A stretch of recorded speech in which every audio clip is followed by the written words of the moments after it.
நம்ம எல்லாரோட வீட்லேயும் கண்டிப்பாக 1.5 வயசுலேயோ இல்லை 1 வயசுலையோ இல்லை 2 வயசுலையோ நடந்து போகிற மாதிரி இல்லை முட்டி போட்டுகிட்டே போகிற மாதிரி குழந்தைங்க கண்டிப்பாக இருப்பாங்க.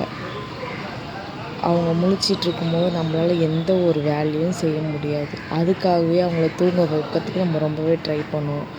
அவங்களும் அதுக்கேற்ற மாதிரி தூங்கவே மாட்டாங்க. தூங்கினா தான் நம்மளுக்கு எல்லா வேலையும் ஆகும் அப்படின்றதுனால எப்படியாவது அவளை தூங்க வச்சிடணும் அப்படின்னு சொல்லிட்டு ரொம்பவே கஷ்டப்பட்டு தூங்க வைப்போம். தூங்கினதுக்கப்புறம் அவங்க மூஞ்சை பார்த்துருக்கீங்களா? ரொம்பவே பாவமாக சமத்தாக தூங்குவாங்க.